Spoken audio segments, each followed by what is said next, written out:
Okay, so meeting has been recorded, and we'll just mute. If I'll just ask everyone to be muted for the moment, and then once we start, we can have a hopefully lively conversation. So Lynn, I'm going to hand over to you to start off with. Okay, thank you. Thank you. Can you all hear me? Yes, Lynn, we can. Yes, Lynn. Okay, all right, thank you. All right, good afternoon, colleagues, and welcome to our first HELIG Reading Club session for this year. It's been quite a while, and we are really excited to revive the Reading Club. And our relaunch article selected by HELIG is an article by our colleague Siviwe Bangani, the Director of Research Services and Library and Information Services at the University of Stellenbosch. And he will be joining us in the discussion this afternoon. I will hand over to Ingrid, who will brief us on the Reading Club activities, and also to expand on the introduction to our author of the article, Siviwe, that we are discussing today. So over to you, Ingrid. Okay, yeah, I'm very happy to have Siviwe here. So the article that we are looking at, well, let me start off how the Reading Club works, and we haven't had this Reading Club for a while, so this is our relaunch article. Essentially, you know, when you come across something and you want to you come across an interesting article or an interesting chapter in a book, and you actually want to discuss it with someone. This is or you've shared an article, but you've got no one to go and unpack the article with and to kind of discuss what there is. This is where the Reading Club comes in. So essentially, you find an article and then talk about it. So I must just say I'm very happy that Siviwe is here. He was in fact one of the very first, I think the very first Reading Club we ever had. Siviwe was in fact a facilitator on that Reading Club. It was one that was done with Meg. I don't know if you remember, Siviwe. It was one that was done with Meg, and at the time, Siviwe also had said a few times, well, it actually would be really good to have the author of the article present. So here we are. This is an article that has been written by Siviwe. Popped up in my Google alerts the other day, and that was and hey, Siviwe is right here. Let's actually ask him. So the article, and I'm going to stop my video. I'm just going to go to the article is one entitled "The Fake News Wave: Academic Libraries Battle Against Misinformation During COVID-19." Just recently published in the Journal of Academic Librarianship. And it's one in which it's one in which the article in which Siviwe has explored what the academic libraries here in South Africa have put out, have shared about the fake news and COVID. So to start off with the Reading Club, what we have is a couple of we have some questions, which actually, whether we get to or not, we use those questions as a starting point, but we could actually end up having quite a lively discussion and not need to touch on those questions. So those questions are just things that that we asked you to kind of bear in mind about the overall style of the article, the point of the article, is it relevant to your daily work, Can you see the potential for further studies? What was surprising about any of the facts or opinions? Was anything surprising? Has the article helped you think differently about the topic? And we can then take it from there. So as a starting point, you can also put your hands up, or you can make comments in the chat. Lynn will keep an eye on that. So Vivre, I want to ask you though, what kind of sparked this looking at, well, oh, let me see what other libraries are doing, what the academic libraries are doing in as regards fake news and COVID. What kind of got you going? It's something that I had actually planned to acknowledge in the article itself. I did some research for Ellen. She was going to present at the UN. I think it's called Dagmore Library or something. But she was going to do a presentation there, and then she asked me to do some research for her. After that presentation, I then suggested to her that we should develop this into an article. After doing so much work, I thought, we cannot just let it go like that. But unfortunately, she was busy at the time. I did say that, I was going to put that in the acknowledgements. But, the process of publication these days, it was actually too fast for me. Before I knew it, the article was published, because normally in terms of acknowledgements, especially those kinds of acknowledgements, you put at the very end so that it doesn't influence the review process. But yeah, that was the spark basically, that research. Okay, yes. Well, it's a good starting point. Okay, can I ask perhaps Mkhadi or Talita or Marapani, do you want to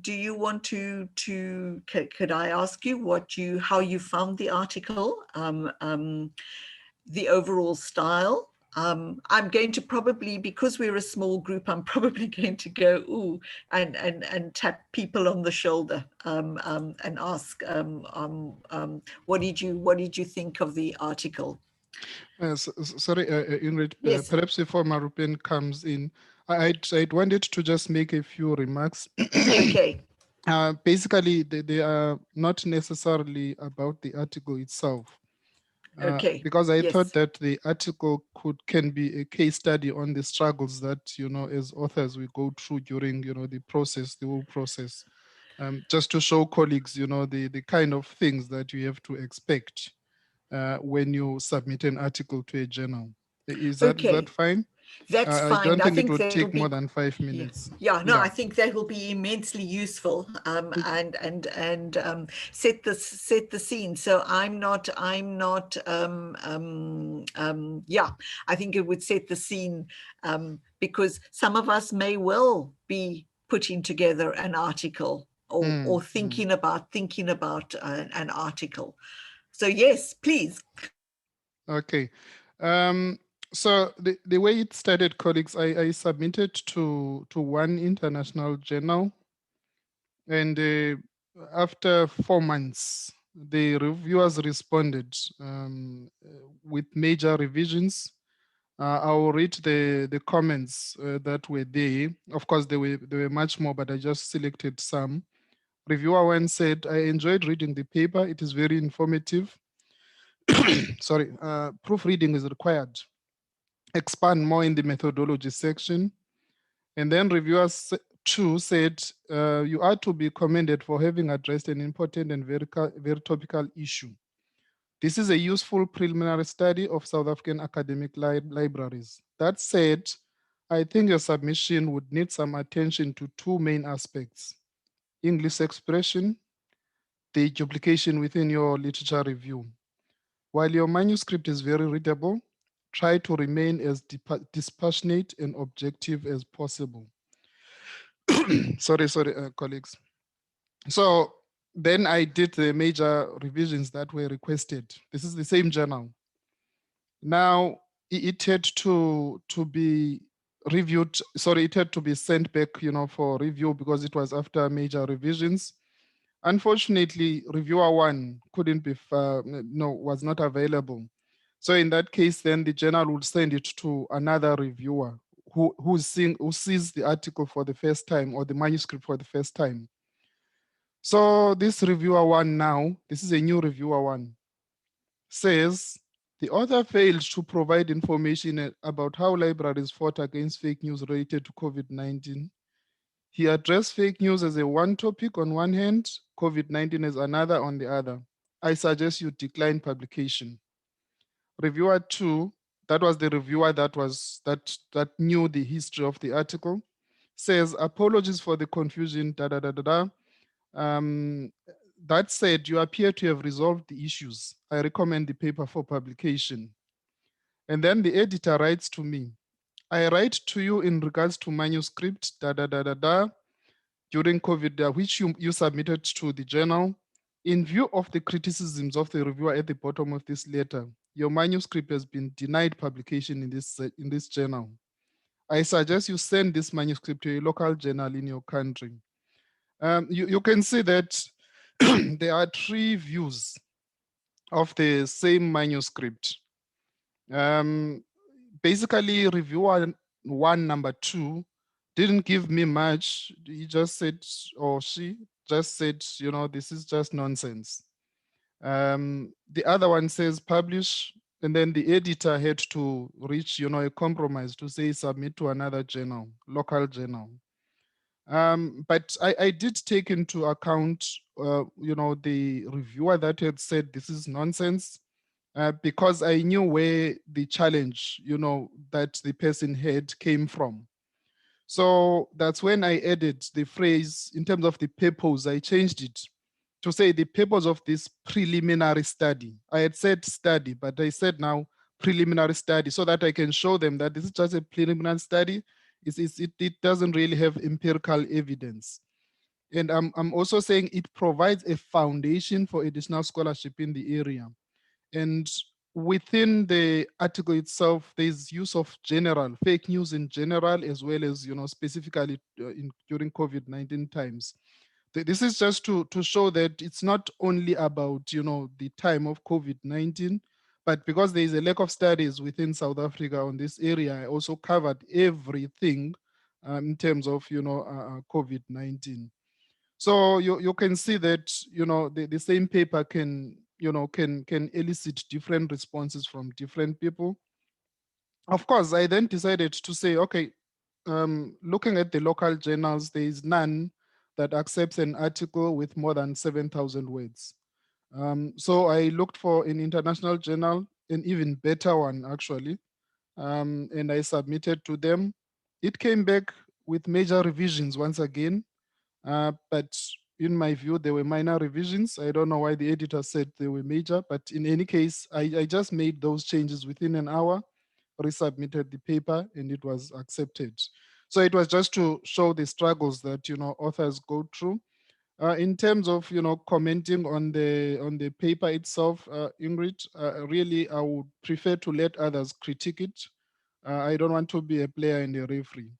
But I just wanted to, make those remarks. Thank you. Yeah, thank you very much. I think that was yeah, as Marapeni is saying, most of us would have given up after those criticisms. So it's not easy writing a journal article, and for those of you who have done that, you would know. Lynn, you have your hand up. Yes, I do. Thank you so much, Saviwe, for providing us with the behind the scenes nitty gritty side of things when it comes to writing and publishing, because I can relate to that, and it's really a frustrating process that one goes through. I mean, already a lot of effort goes into putting your thoughts into writing and getting to the point where you are ready to submit to a journal, and then having to deal with reviewers. I want to share just before I comment on your article that I've experienced something similar in my case. The manuscript was initially accepted, but not for the very next issue. It was recommended for the issue that was going to be, I think, 6 months later or so, and whether I would be okay with that. I said yes. And of course, as we do, we make a note of these things, and time flies, and then you realize that, oh wow, 6 months have passed and I haven't heard anything. And after a long follow-up that went on for a year, the manuscript was then rejected because it was no longer falling within the scope of the particular issue that they recommended, etc. So there's a lot of challenges that we face when we are trying to publish. So I really do relate to what you and the challenges that you faced, and you know how it is with needing to select another journal. It's not just about submitting that manuscript as is. It's once again modifying, making sure it's in the relevant format, and that takes time as well. But thank you so much for sharing your experience with us. I really do relate to those challenges and frustrations. But once again, well done with getting it published. Yes, it takes really. I think that is the frustrating part also, Savio. I'm just reading your comment that the time it takes.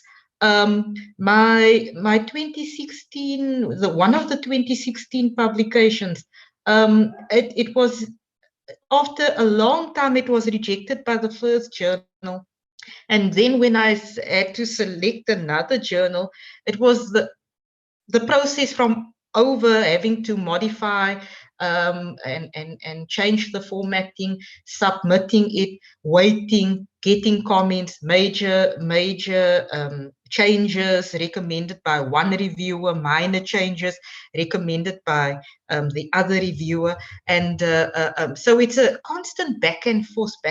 But I just want to congratulate you on getting it published, and well done. I want to just make a comment about the overall article, the way it was written. It was quite clear, and I want to say, Saviwe, when I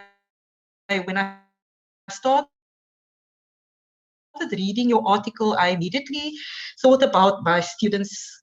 Currently, I'm lecturing the research methodology subject currently this year, and I'm always looking for articles that are written in a very clear manner, and also to highlight to students who are starting out that the various techniques that one can use. And what I really liked about your article is that it is clear in terms of how you have put it. You've mentioned that yes, it is a preliminary study, and there is room for further research.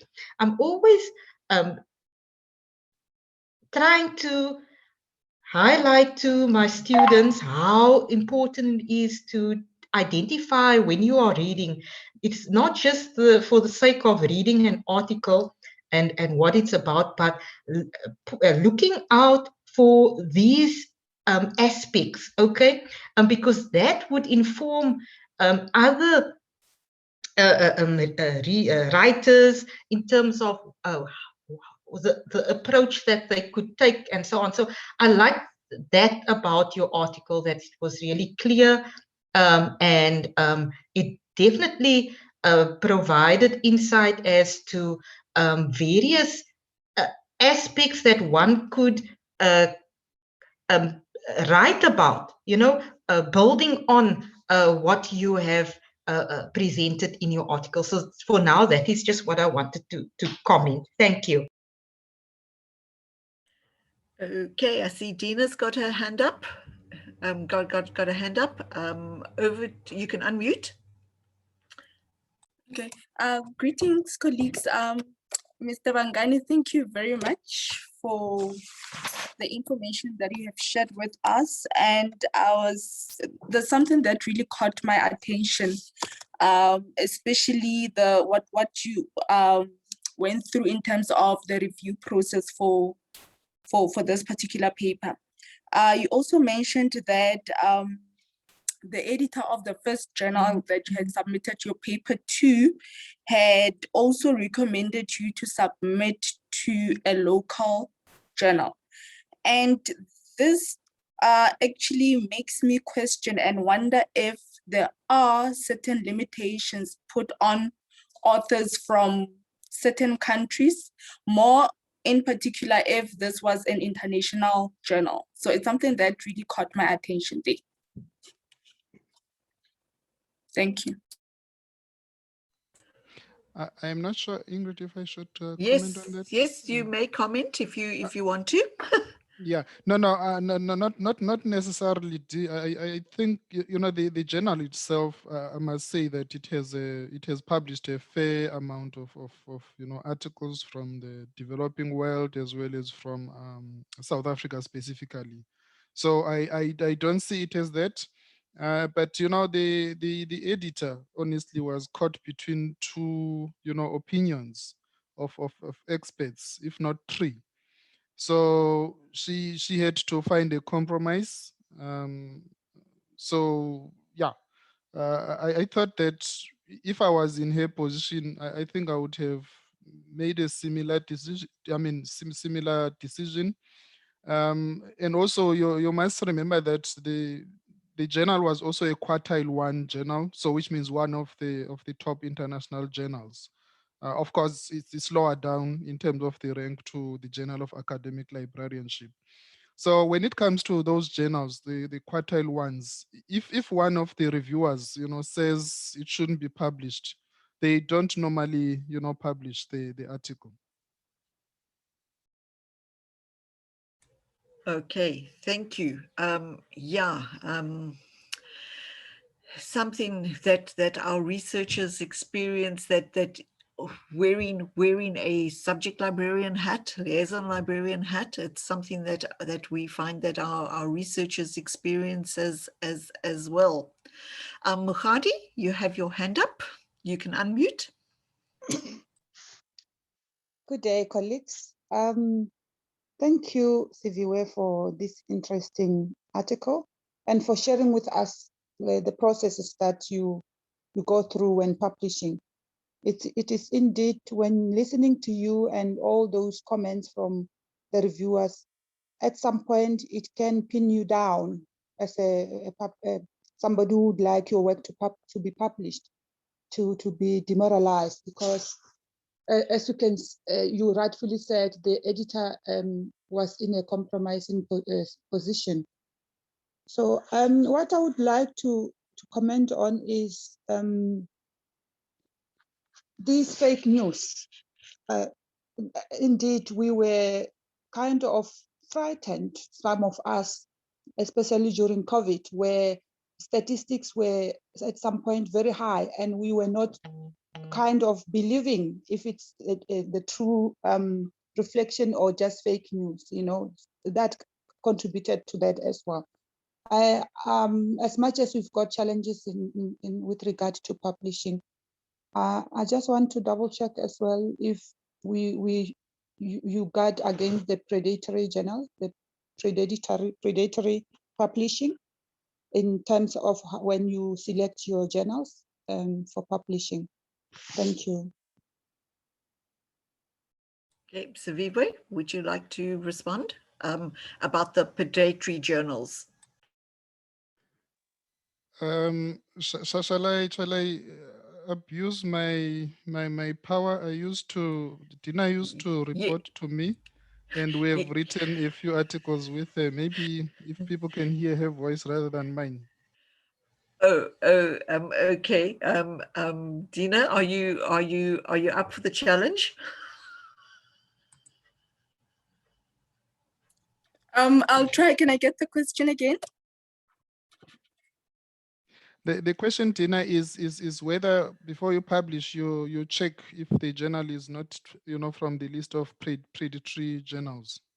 Oh yeah, that is actually very important. And though you know, we do have that list of the DHT, some of the journals, even though they are accredited, they might not be listed on that particular list. So one can also make use of other platforms like I know on various databases or publishers, they have journal matching tools that researchers can use. Like for instance, on Scopus, you can use their journal matching platform to get actually journals that might, you know, relate to your manuscript. So that's also another way that one can use to, you know, as a strategy, you know, to publishing from those predatory journals by using journal matching platforms or resources.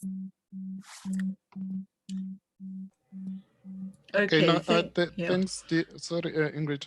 No, we also use the DHET list of journals. Mukhadi, you are both Mukhadis, Dina and Rebecca.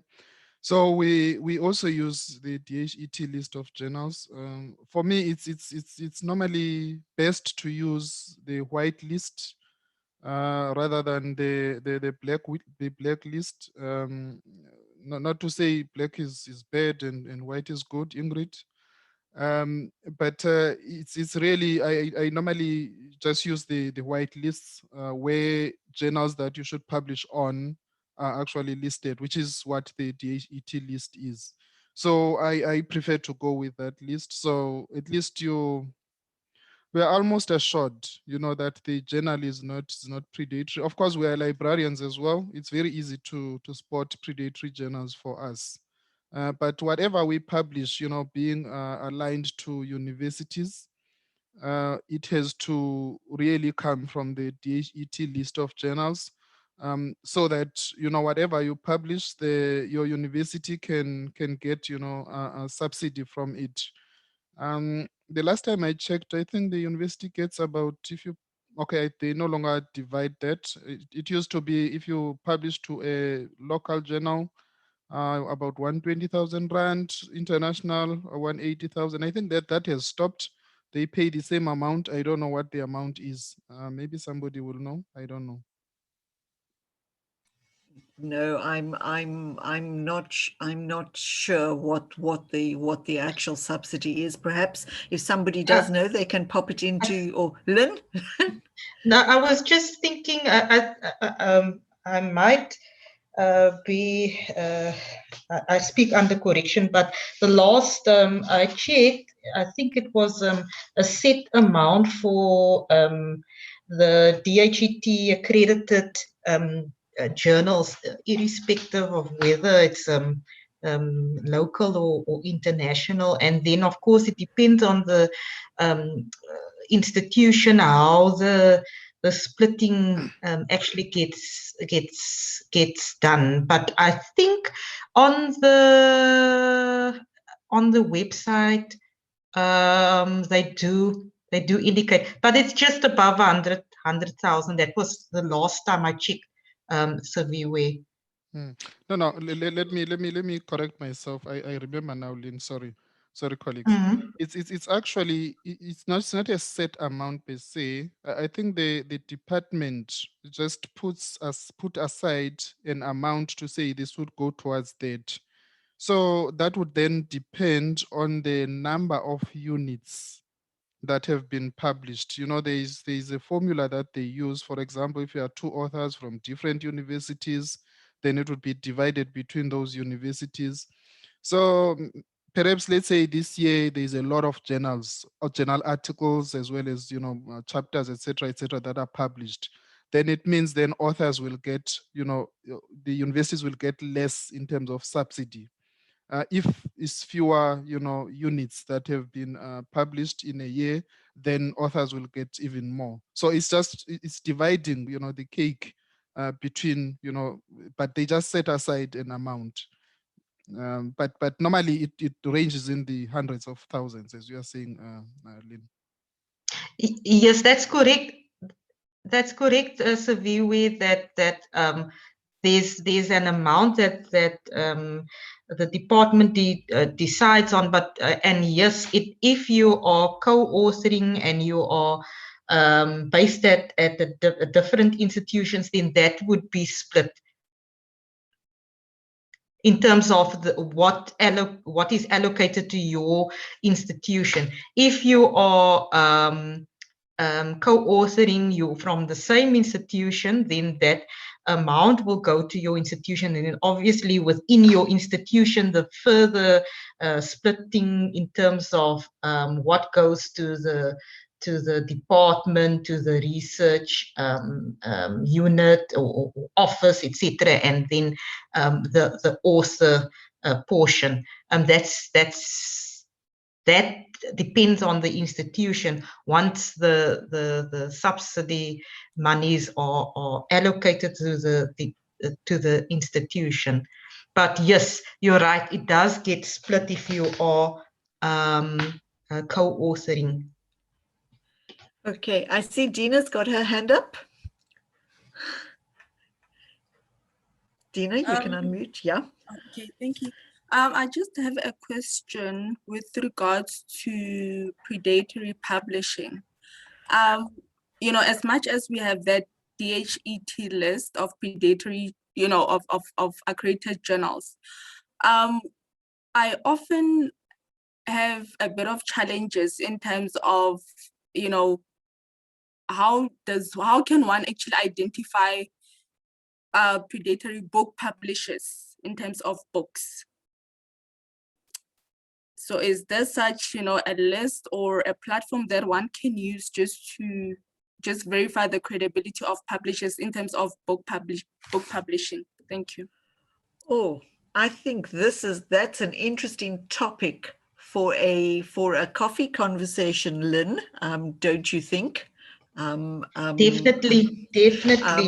To have a big discussion about predatory publishers, whether they are journal publishers or whether they are book publishers, because then there is that question too about self-publishing. So, Lynn, I think Dina, I think you've given us a topic for another coffee conversation. Yes, I've just jotted it down in my notebook for a coffee conversation on. I mean, this is a hot topic, right? Yeah.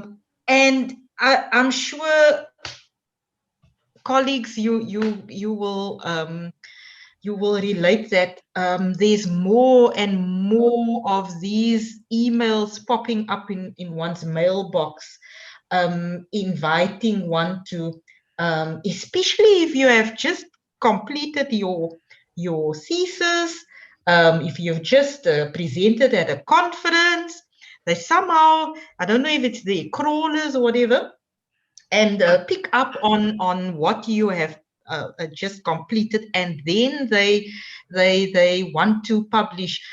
I was taken aback by a conference proceeding. It's a DHET accredited proceeding, and it's a paper that I co-authored in 2018 or 2019, and you won't believe how many emails I'm getting wanting to it's already published. How do they want to publish this again? So it's really I don't know, colleagues. This is something, and yes, I definitely agree. We need to have a coffee talk about it, because there's really a lot of things to look out for, and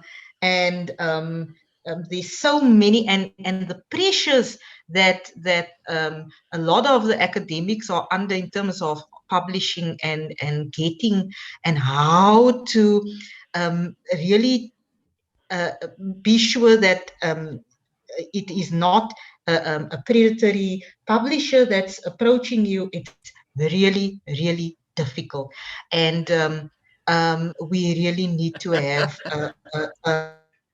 a much longer conversation Yes. about it. But that is the reality. The reality is, I just received, by the way, last night an invitation, and I immediately the light bulbs and everything started going on, because to me it's anything that I receive, I now first need to check. I need to verify. Why else would somebody suddenly send me an invitation? I need to make sure it's legitimate before I would even consider whether it's participating in, because this is an invitation to participate in a conference, but you know, there are these predatory conferences, conferences as well, that one needs to. So it's predatory publishers, conferences, and so many things that one needs to look out for. Okay, But so I we're think gonna, what Lynn, we're going to let's put that conversation to one side and just get back to the journal article. Yes. I know. So yeah, I know, but this is part of the discussion as well. I wanted to just make a comment that I you know, sort of that it was interesting that Siviwe looked at the LibGuides of our that we all create, and I did see Siviwe, I did see under UCT that actually one of my LibGuides was there. So using you know sort of so looking at that, at the content analysis of the websites and LibGuides of public universities, and I did note that in the article you observed that in fact there was very little translated into the other South African languages, that it was all just in English, that it was mostly in English. Is there a way around that? Are any of the institutions, any of our colleagues sitting here that have that are looking at translating some of the COVID material into other languages? Conversations about fake news into the other South African languages?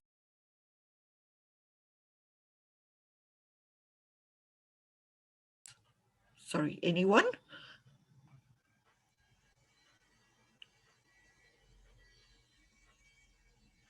Oh, okay. Sorry, did that? Yeah. You know, are all our LibGuides all our LibGuides in one language? I probably need to go back to the article just to have a look. That was a comment. Yeah.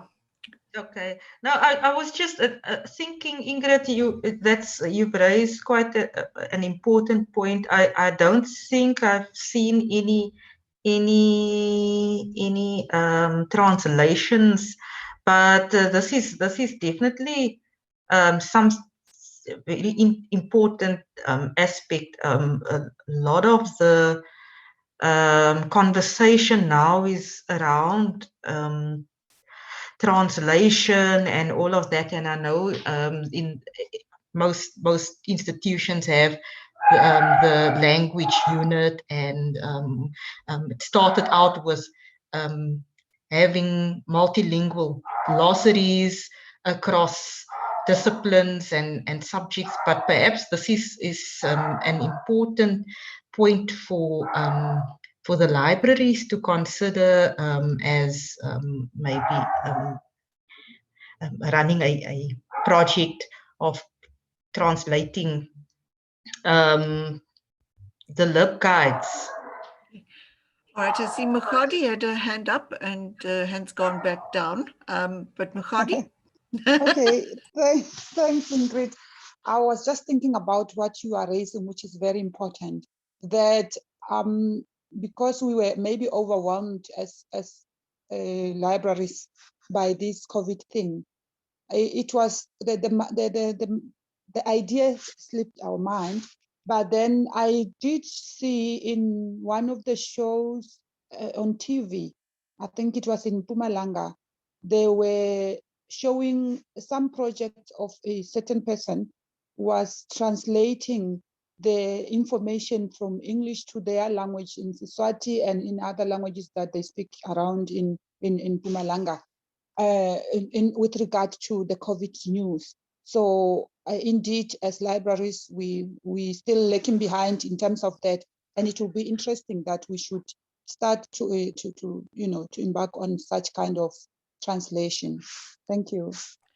That's something. That's an idea. I mean, Saviwe does note in the article that the call was probably aimed at that librarians probably understood AFLIA's call to have things translated into indigenous languages as being around public libraries. I just want to sort of do a little sort of shout out for two things.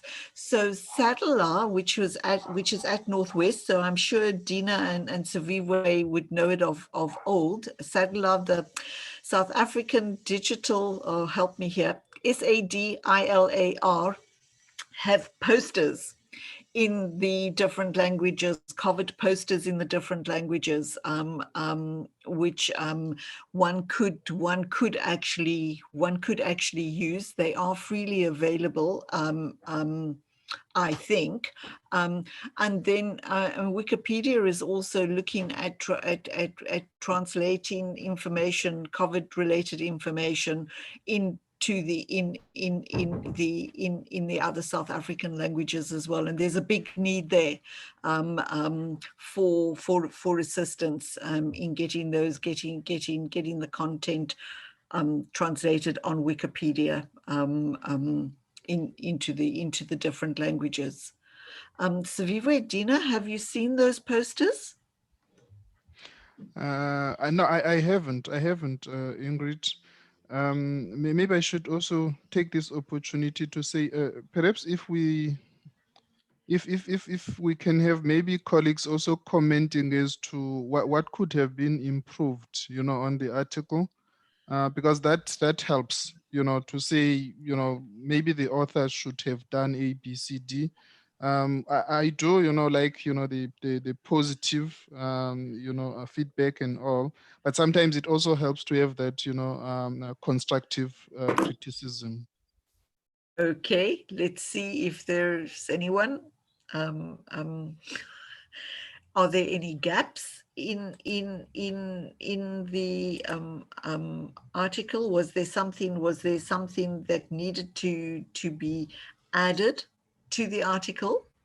Do you think? Anything missing? Although, to be honest, I absolutely take my hat off to you. It was that news.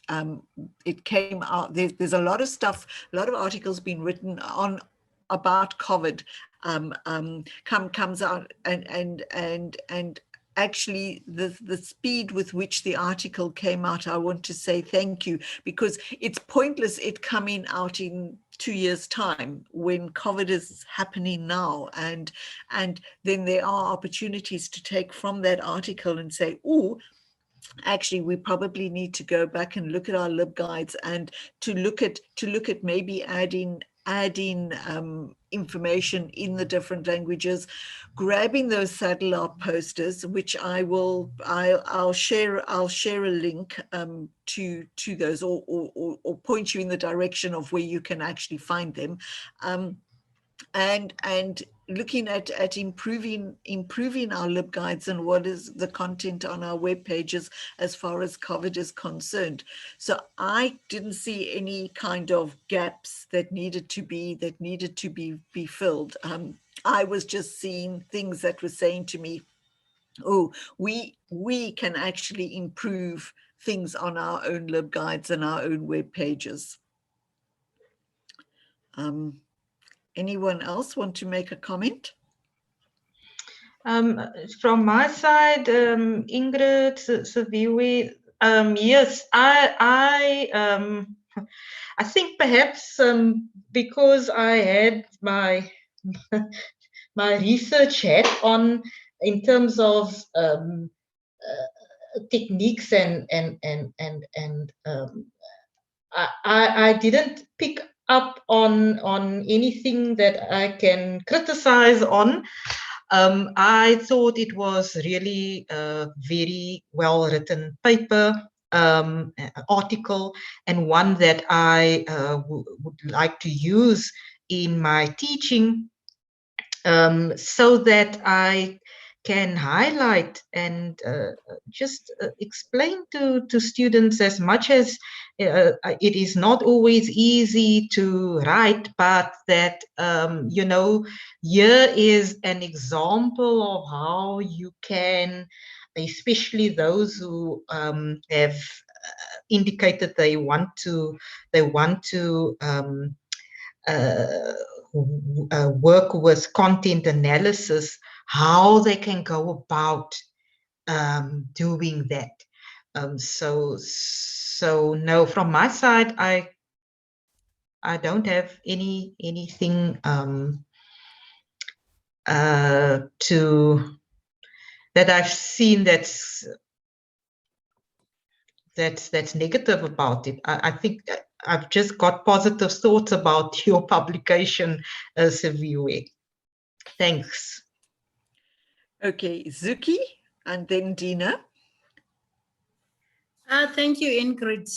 Good afternoon, colleagues. I do not have a negative comment, if I may use the word negative. However, I would like also to express what gratitude to Saviwe, as Ingrid says, the timing of the paper it's a very good timing, because sometimes the real papers come post what is happening. So it also challenges us. As I was seeing this session, I went back on my website to check if is there anything on COVID, especially in terms of this language. But now back on the first discussion, Mr. Bangani, what will be your advice on people such as like me? I aspire to write, but I'm lazy and I do not want these negative comments where I put from the reviewers. I put time and write a manuscript, and then someone comes and say, no, it's not worth it. Are there any maybe journals where you can say these are for the first timers, let's test waters there? Or what's your take on that? We aspire to write. We are working in a space of researchers, but sometimes I come to a point, this is not my job. My job is to assist researchers, but I would like to have the academia within me. That's question one. Question two, did you get incentive, monetary incentive for publishing? Thank you, Chair. Okay. Okay, thank you so much, Ingrid. Really, there is no, what should I say? There's no ready-made, way to say you just need to do A, B, C, D.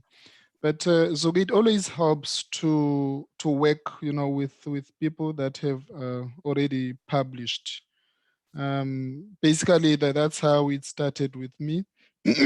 I started working with people, and then I saw that this looked like something I can do, and I've been trying to kind of transfer that also to other colleagues. I've written with colleagues that have never written before. I must say that there are promising signs. I know that Dina has just published also something on her own. So after 2 articles, for example, after writing with somebody, I would normally say, please just write something now that you will, publish on your own without, co-authoring with anybody, so that you can test yourself. So basically that is just to work with other people. I can't remember now your second question, Zugi. But in terms of negative feedback from It was, did you get any, it Oh, in was, terms Saviwe, of it was, did you get any money? unfortunately, that depends on the university that She you're called it in. incentive. She called it an Yes, incentive. yeah, that depends on the university you are in. Most universities will set a portion of that towards what they call your research funds, so that when you go to conferences, etc., you can use that money. Some, of course, they don't do that. I know that some institutions, the last time I checked, Marupini in Venda, for example, they used to also give them, some amount. I think it was about 10,000 rand. I seem to recall there was something in other institutions as well, but it's not all the institutions. So basically, the incentive is recognition, basically, that you get out of that. Otherwise, in terms of monetary incentives, it's. I mean, for me, this is an incentive. The fact that my colleagues are discussing my article now, for me that's fine, because I've put my thoughts, in on paper, and now people are discussing it. So basically, I didn't get anything, out of it, but that is immediately. But I believe that in terms of your career progression, it does assist, a little bit, to say that you have written so many articles, etc. But for us as practitioners, really, it's really just that there is not much in terms of incentives. Okay. I think I'm watching the time. So Dina has her hand up, and then I think we need to kind of wrap up because it's going on for 2 o'clock. Sure. Just to quickly add on to what Sivoy had said with regards to Zuki's question. It really does help a lot to, publish or collaborate with people that have been publishing, because I can personally attest to this, because Sivoy was able to take me under his wing in terms of publishing, and though sometimes it still feels like, it's not really easy, but I'm finally getting that confidence. Slowly but surely I will get there. And in terms of the article itself, I think it would be interesting to also see how university libraries have used their social media platforms to raise awareness of fake news, not just LibGuides and their websites, because I believe that this is where fake news is more prevalent on social media platforms. So it would be interesting to see how university libraries have engaged on their social media platforms to raise awareness of the fake news. Thank you.